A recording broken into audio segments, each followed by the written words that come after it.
The Don't Fret demo is finally here, and it not only shows off the incredible atmosphere of this world, but it also introduces us to the horrors that lurk within the halls of Harmonic Heights. So let's explore this demo and uncover many of the secrets it has hidden within. The demo opens with an eerie animation within the real world. Fret's father pulls up to a house and begins knocking on the front door asking for Mara, Fret's mother. When she doesn't answer, he tries to unlock the door with his own key. However, Mara changed the locks. Now, filled with anger, the father starts asking for Fret. Inside the house, Mara tells Fret to go hide. Meanwhile, the father breaks in using a fire extinguisher. The animation ends here, giving us a sneak peek at what occurred before Fret woke up in his worst nightmare.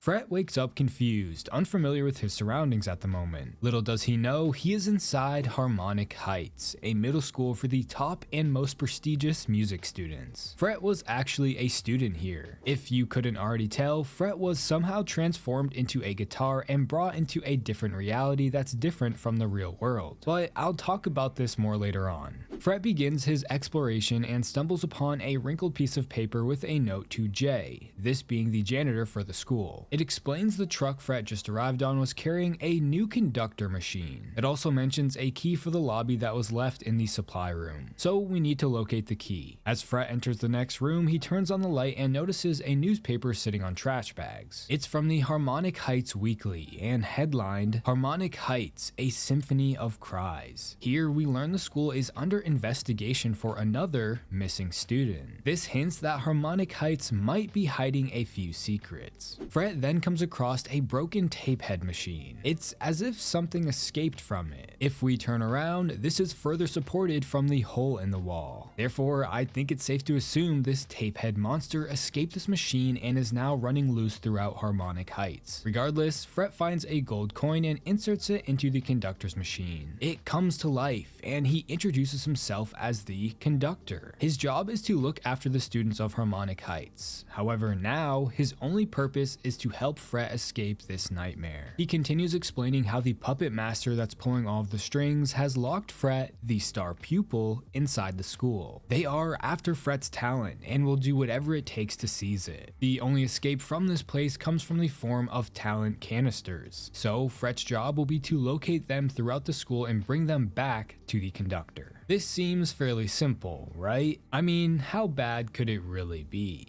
With the new task in mind, Fret continues his journey and finds himself in the janitor's office to look for the key. This janitor seems to have a weird obsession with walruses, considering all the walrus skulls, the tusk-shaped chair, and how he wears something that even resembles walrus tusks. Nevertheless, inside this room, Fret finds a piece of paper that is directed towards presumably the janitor. It says he's a monster, and now Rachel is missing because of him, but he has one opportunity to redeem himself, and it all depends on Fret. So it seems this Rachel girl is missing, which is something we will soon see more of. Fret then finds the lobby key, but there is also another door in the room. If Fret peeks through, he can see the janitor as he begins talking on the radio with Dr. Sharon Reed, the school's founder. Sharon tells the janitor that Fret is inside the school. The doctor also tells him she is inside as well, how the walls have been rattling at night. The conversation ends with Sharon telling the janitor to bring Fret to her office now. So it seems Fret will have to be on the lookout for the janitor throughout his time in Harmonic Heights. Following this, Fret unlocks the door that leads to the lobby. While in the hallway, he finds his backpack with his own journal inside. In this first entry, Fret talks about his first day at Harmonic Heights, how they paired him with Rachel rather than his big sister. But Rachel is an incredible violinist, so he could probably learn a thing or two from her. Fret enters the lobby, but quickly gets a strange flashback from the events we saw at the beginning of the demo. It's inside of his room, and we hear an argument between Fret's mother and father. Mara tells the father she sent Fret away, but he doesn't believe her. He knows Fret's here. The flashback ends with Mara calling him a monster. It's interesting that part of Fret's room is located inside this school. The reasoning is obviously not explained in the demo, but it's just something that we should keep in mind. So we return to Fret, and he begins investigating the lobby. It's extremely vibrant, however the location looks to be withering away. There are flowers growing through the floor and rain coming through the window. It's a mess. On the front desk, Fret finds an acceptance letter from Harmonic Heights, maybe the same one he received. It gives us more information about the school. Harmonic Heights was founded on September 4th, 1990, which is the game's creator, Rocket Music, aka Russell's actual birthday. Just a cool little Easter egg I had to point out. The school was founded by Dr. Sharon Reed. This is a prestigious boarding school that is dedicated to nurturing students' unique gifts in a supportive environment. While enrolled, the students' talents will be highlighted at one of the 2 annual recitals, where musical advancements will be showcased to some of the top talents in the world. The letter also gives Fret a code that allows him to enter the halls, but right before Fret does this, he finds a strange sticky note on the board. It mentions students having sudden episodes of hysteria, how staff should carry around forget-me-not cookies and administer them to the sick students. Throughout the demo, you will find boxes of these cookies. It seems they act as a drug to calm the students when they begin to act strange. Or maybe these cookies stop the students from returning back into the real world.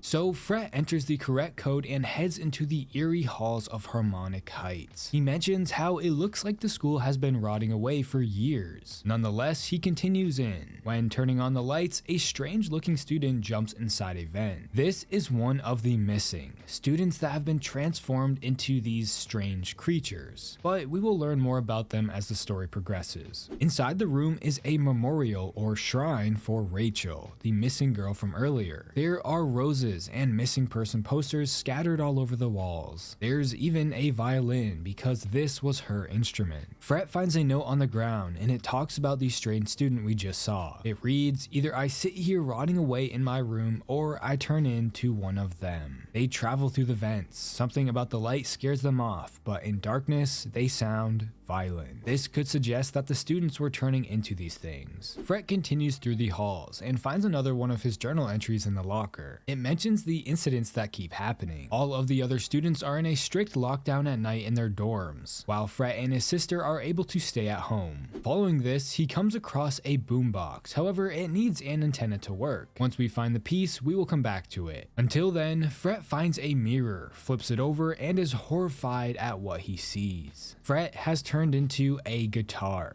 As he continues on, he comes across a payphone. If we insert a coin and dial the number on the missing Fret posters, we hear a voicemail from Detective Cadence Walker at Serenity Station PD. He talks about the missing students of Harmonic Heights, how twice during the year they see an uptick in missing children's cases. There have been reports of people seeing men wearing animal masks that might have a connection with the missing students. So it's interesting that children keep getting abducted around the same time twice per year. If we start putting the pieces together, Harmonic Heights also hosts 2 recitals each year. Keep this detail in mind. Inside the practice room is Fret's 3rd journal entry. It mentions that Rachel pulled him aside after practice to tell him about how she saw something strange in the hallway after sneaking out. This is likely referring to the missing children. Next, Fret enters the music theory classroom, and here we are introduced to Miss Hole. Just like her name suggests, even though it's spelled differently, she has a black hole for a face. Now, Miss Hole seems to be a strict teacher, someone that teaches perfection. We can even find a report card from Miss Hole saying she can tell this student hasn't been practicing. If she has to tell them one more time that there is more than one C note on the piano, they're going straight to Nurse Lynn. So, you know what that means. On her desk, Fret finds a note key, but must complete a piano puzzle to exit the room. After completing the puzzle, the game takes a much darker turn. Miss Hole begins frantically smashing her head on the desk over and over again, while black goo splatters everywhere. She ultimately succumbs to the injury, but I have a feeling this won't be the last time we see this teacher throughout Harmonic Heights. Fret then finds a music light, and this will be something he uses to help help him safely venture through this nightmare. Thanks to an infomercial, it explains the light can be used to stun the missing children. So after leaving Miss Hull's room, if Fret enters the bathroom, you'll notice one of the stalls had blood leaking out from underneath. Upon opening the door, we are met with the terrifying sight of what looks to be one of the missing students tangled to death with cassette tape, meaning Tapehead is to blame. Following this horrific sight, Fret finds his fourth journal entry. It explains how Rachel hasn't been in class all week, how she got into a fight with Miss Hull and refuses to practice at all for the recital. The last time Fret saw her, she was talking to the janitor, so he might know something. This and the note we saw in the janitor's office leads me to believe he knows what happened to Rachel. From here, Fret uses the key he found in Miss Hull's room to unlock one of the janitor closets. Inside is the missing antenna for the boombox, so we can attach it. But when doing so, we hear a news report talking about an incident that happened in the town of Middlebrook. This report is the latest in a string of bizarre and unexpected disappearances that have left the area in fear. Local media has labeled the victims as the missing innocent. This, I think, confirms the weird students we have been seeing are the missing kids we keep hearing about. But I could be wrong there. The report continues with how Cooper Allen, a 12-year-old boy, had been abducted from his home in the middle of the night. It's never said, but Cooper was likely a talented music child. The boy's father had heard a car crash just down the street from their home around 2 a.m. Then a mysterious voice cuts through asking what we are afraid of. However, it cuts back to the reporter, continuing with how a scream was heard coming from their child's room. The father scrambled down the hall and burst into his son's room only to find something shattered. The father rushed to the window to spot a white van taking off from their home. At least a dozen children have gone missing, and every report echoes similarities: a home invasion, missing children, and the sight of an old van. But the police have no leads. From here, we need to remember the frequency on the boombox to unlock the red door. However, getting there will not be so easy. Fret comes across one of the missing students, but is able to use the music light to stun them and run past. Once Fret puts in the code, he enters the door and gets teleported into what looks like a new dimension of some sort, meaning this red door was a portal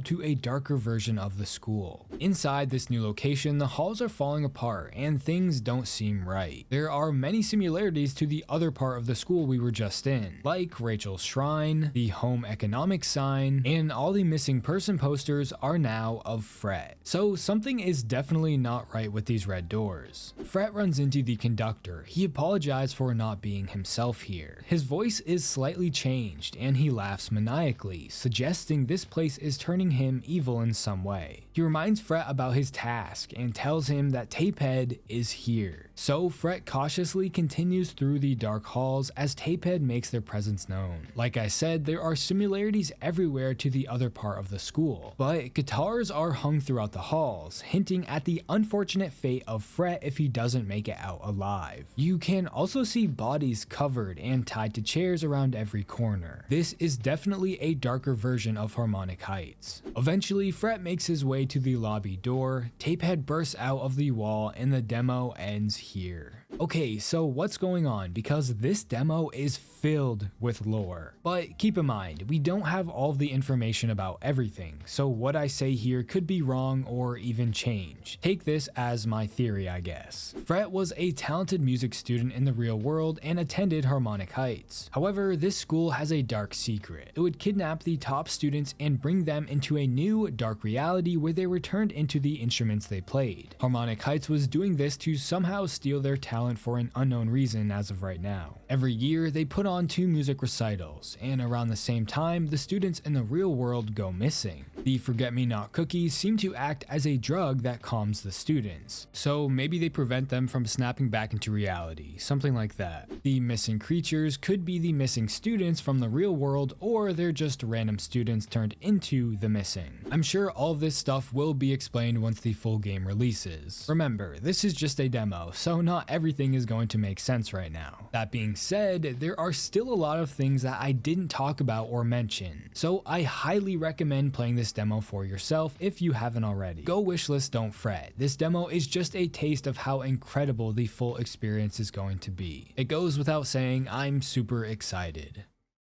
How do you guys feel about the demo? Let me know your thoughts in the comments below, and if you like horror game content like this, please consider subscribing. Also, if you want to support the channel more, you can become a member. Don't forget to follow my Twitter at TerrifiedT. Thanks for watching.